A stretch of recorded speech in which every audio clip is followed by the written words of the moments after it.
পুজোর শুরুটা ভালো ছিল না, পুজোর শেষটাও ভালো হলো না। প্রকৃতি যেন বারবার এই বার্তা দিচ্ছে, মানুষ যতই আধুনিক হোক না কেন প্রকৃতির রুদ্র রূপের কাছে সবকিছুই তুচ্ছ। পুজোর আগে এক রাতের বৃষ্টিতে ডুবেছিল কলকাতা, বিদ্যুৎস্পৃষ্ট হয়ে 12 জনের মৃত্যু। আর ঠিক পুজোর পর উত্তরবঙ্গে একদিনের বৃষ্টি হরপা বান, প্রায় 30 জনের মৃত্যু। গৃহহীন বহু মানুষ। ফের একবার প্রশ্নের সামনে দাঁড় করিয়ে দিল মানব সভ্যতার গতিপথকে। উন্নয়নের নামে মানুষের বারবারন্তকে, অসচেতনতাকে। দায় কার? এ প্রশ্নের উত্তর খুঁজতে যাওয়া বৃথা। লোভ আর লাভের আশায় কি লুকিয়ে আছে এই ভয়াবহতার পেছনে? রাজনৈতিক ইন্ধন আর প্রশাসনিক উদাসীনতাই কি এর অন্যতম কারণ? যদি তাই হয় তবে ওই দায় কার, এই প্রশ্ন কেন? যারা এর উত্তর দেওয়ার জন্য রয়েছেন তারা তো একে অপরের দিকে দায় ঠেলে দিতে ব্যস্ত। উত্তরটা দেবে কে? আমি ঠিক, বাকি সবাই ভুল, এই যদি সবার অবস্থান হয় তবে সাধারণ আম জনতার ডুবন্ত ছবিটাই কি ওই ভবিতব্য নয়? নমস্কার, আপনারা দেখতে শুরু করেছেন এডিটরস ডায়েরি। আমি ভাস্কর দত্ত আরও একটি এপিসোডে আপনাদেরকে স্বাগত জানাই। উত্তরবঙ্গ হাওয়া বদলের জন্য আর প্রাকৃতিক সৌন্দর্যের টানে বারে বারে আমরা ওই উত্তরবঙ্গের দিকে ছুটে যাই, কিন্তু সেই উত্তরবঙ্গের বুকেই আজ প্রকৃতির করাঘাত। গত শনিবার রাত থেকে লাগাতার ভারী বৃষ্টির ফলে গোটা কোচবিহার শহর জলমগ্ন হয়ে পড়ে। জেলার বিভিন্ন নদীর জলস্তর বাড়তে শুরু করে। তোরসা নদীতে বন্যা সতর্কতা জারি করা হয়। শিলিগুড়ি থেকে মিরিক যাতায়াতের রাস্তা বালাসন নদীর ওপর লোহার ব্রিজ ভেঙেছে জলের স্রোতে। রাতভর প্রবল বৃষ্টির ফলে ক্ষতিগ্রস্ত হয়ে পড়ে পাহাড়ের সাথে সমতলের যোগাযোগ। শিলিগুড়ির সঙ্গে দার্জিলিং মিরিক, শিলিগুড়ির সঙ্গে কালিম্পং সিকিম যোগাযোগ সম্পূর্ণ বন্ধ হয়ে যায়। বৃষ্টির জেরে ক্ষতিগ্রস্ত হয় দুদিহার লোহা ব্রিজ, রোহিণীর রাস্তা বন্ধ হয়ে যায়। ক্ষতিগ্রস্ত হয় ফুলবাজার ব্রিজও, বিজনবাড়ির রাস্তা বন্ধ হয়ে যায়। এক কথায় বৃষ্টির জেরে দার্জিলিং কার্শিয়াং 10 নম্বর জাতীয় সড়ক সম্পূর্ণরূপে বন্ধ হয়ে যায়। মহানন্দা নদীর বাঁধ ভেঙে বন্যা পরিস্থিতি তৈরি হয় পোড়াঝাড়ে। শনিবার রাত থেকে প্রবল বৃষ্টি আর ভুটানে অবিরাম বৃষ্টির ফলে দুর্যোগের আবহ তৈরি হয় ডুয়ার্স জুড়ে। তোরসা নদীতে জলস্তর বেড়ে যায়। শনিবার রাত থেকে প্রবল বৃষ্টির সঙ্গে বজ্রপাত শুরু হয় আলিপুরদুয়ার জুড়ে। হাসিমারা তোরসা নদীতে লাল সতর্কতা জারি করা হয়। ভয়াবহ অবস্থা তৈরি হয় মিরিকে। জলদাপাড়া জাতীয় উদ্যান সংলগ্ন তোরসা নদীতে ভেসে যেতে দেখা যায় গন্ডার, হরিণের সঙ্গে মানুষকেও। কুর্তিঝোড়া নদীতে প্লাবিত হয় নাগরাকাটা এলাকা। ময়নাগুড়ির পানিবাড়ির কামারঘাট এলাকায় জলে ভেসে লোকালয়ে চলে আসে একদল হাতি। তিস্তা নদীর জল ঢুকে জলমগ্ন হয়ে পড়ে জলপাইগুড়ির বিবেকানন্দ পল্লী, সুকান্তনগর কলোনি, সারদা পল্লী। কার্শিয়াং ডিভিশনের ডাম্পফেডার জনশূন্য জনপদ তৈরি হয়েছে। শিলিগুড়ির একাধিক জায়গা জলে প্লাবিত। বিশেষ করে পোড়াঝাড় এলাকায় মহানন্দা নদীর বাঁধ ভেঙে গিয়ে গ্রাম প্লাবিত হয়েছে। প্রায় 30 জন মানুষের পাশাপাশি মৃত্যু হয়েছে বহু গবাদি পশু এবং বন্য প্রাণী। ভিটেমাটি ছাড়া হয়েছেন বহু মানুষ। শুধু এই বছর নয়, প্রায় প্রতি বছরই উত্তরবঙ্গের মানুষকে এই ধরনের প্রাকৃতিক দুর্যোগের মুখোমুখি হতে হয়। কিন্তু এবছর বৃষ্টির তীব্রতা আর তার ধ্বংসযজ্ঞ এতটাই ব্যাপক যে সবাই এক বাক্যে স্বীকার করছে যে এটা শুধু ওই প্রাকৃতিক দুর্যোগ নয়, বলা ভালো এটা প্রকৃতির প্রতিশোধও বটে।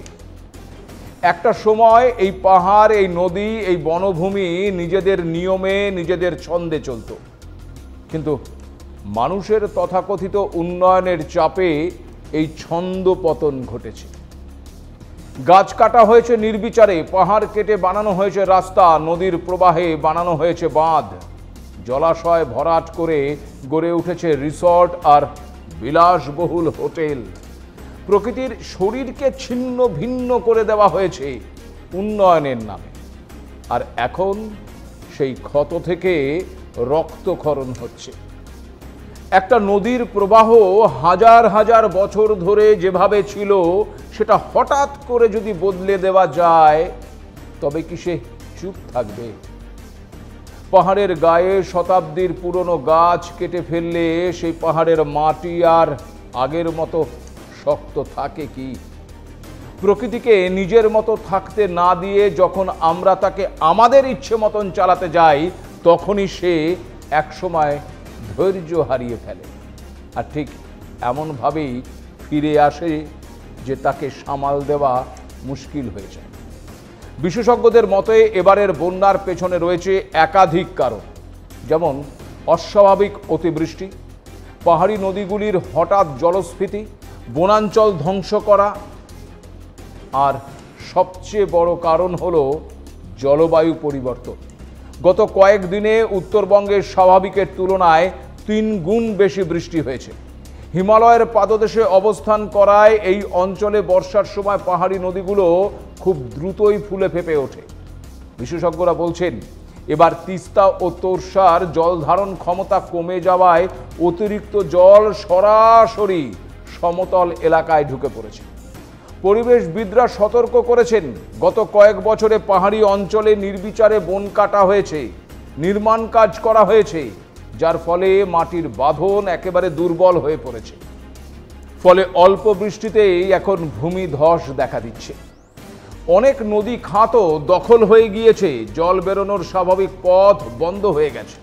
যেমন একটু পাহাড়ি নদী মূর্তি, এই মূর্তির চরের দিকটা খেয়াল করলে দেখতে পাবেন গজিয়ে উঠেছে অসংখ্য রিসর্ট, তাও একেবারে ওই নদীর গায়ে। নিয়ম অনুযায়ী নদীবক্ষ থেকে 150 মিটার দূরে বসতি বা নির্মাণ করার কথা থাকলেও সে নিয়ম মানছে কই? কাগজপত্রেরও কোনো বালাই নেই। আর এসব দেখার লোক কোথায়? পর্যটনের নামে উত্তরবঙ্গে এখন এক ধরনের বেপরোয়া নির্মাণ কাজ চলছে।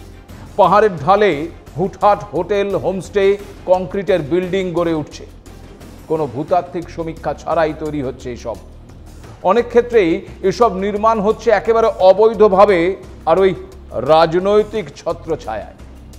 পরিবেশ দপ্তর বা স্থানীয় প্রশাসন চোখ বন্ধ করে থাকে, কারণ এতে যে অর্থ আসে, ভোট আসে, প্রভাবশালীদের লাভ হয়।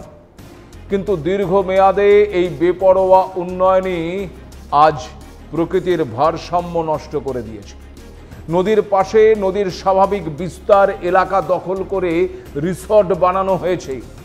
একটু জল বাড়লেই সেই সমস্ত জায়গা তাই ডুবে যাচ্ছে, অথচ এসব নিয়ে কারোর কোনো নজরদারি নেই। কারণ বেশিরভাগ ক্ষেত্রে এসবের নেপথ্যে নাকি রয়েছেন ওই রাজনৈতিক ক্ষমতাধারীরাই। টাকার লোভ, আর সেই লোভের মাসুল সুদে আসলে এখন আদায় করে নিচ্ছে প্রকৃতি। তাছাড়াও নেপথ্যে রয়েছে অবৈধ বালি মাফিয়াদের হাত। সেচ দপ্তরের নির্দেশিকা মানা হচ্ছে না মোটেও। অনেক সময় এই বালি মাফিয়াদের কারণে সরকারি আধিকারিকরাও আক্রান্ত হচ্ছেন, খবর করতে গেলে আক্রান্ত হচ্ছেন সাংবাদিকরাও। আর এই অবৈধ বালি উত্তোলনের সঙ্গে স্থানীয় নদী এবং পরিবেশের ক্ষতি হচ্ছে ব্যাপকভাবে। শুধু বালি নয়, অবৈধভাবে উত্তোলন করা হচ্ছে মাটিও। ফলে নদীর গতিপথ তারা বদলে দিচ্ছে নিজেদের ইচ্ছে মতো। সে উত্তরবঙ্গের চেল নদী হোক কিংবা মাল নদী। যেমন আবার ময়নাগুড়ি ব্লকের পাঠানের ডাঙ্গা এলাকার জর্দা নদী। এই জর্দা নদী থেকে অবাধে চলছে বালি পাচার। সেই চিত্র বারবার ধরা পড়েছে সংবাদ মাধ্যমের ক্যামেরায়, কিন্তু তারপরেও হুঁশ নেই প্রশাসনের। কিছুদিন আগেই এই ময়নাগুড়ি ব্লকের সিট ব্রহ্মপুর টাকুরির ডাঙ্গা এলাকায় নদীতে স্নান করতে গিয়ে তলিয়ে যায় 2 শিশু। ওই সময় গ্রামবাসীরা নদীতে বালি তোলাকে কেন্দ্র করে রীতিমতো ক্ষোভে ফেটে পড়ে। জর্দা নদী থেকে এভাবে বালি মাফিয়ারা গভীর গর্ত খুঁড়ে বালি চুরি করছে, আর এর ফলে নদী গর্ভে তলিয়ে যাচ্ছে বহু চাষের জমি, তলিয়ে যাচ্ছে স্থানীয় শিশুরা, ঘটছে দুর্ঘটনা। আবার অনেক জায়গায় পাহাড় কেটে যে রাস্তা বানানো হয়েছে, কিন্তু সেখানে সঠিক রিটেইনিং ওয়াল বা জল বেরোনোর পথ রাখা হয়নি। ফলে একটু ভারী বৃষ্টি হলেই সেই রাস্তাগুলো ধসে পড়ছে। আরেকটা দিকও এখানে অত্যন্ত গুরুত্বপূর্ণ। এই পরিস্থিতিতে শুধু মানুষ নয়, প্রকৃতিও কষ্ট পাচ্ছে।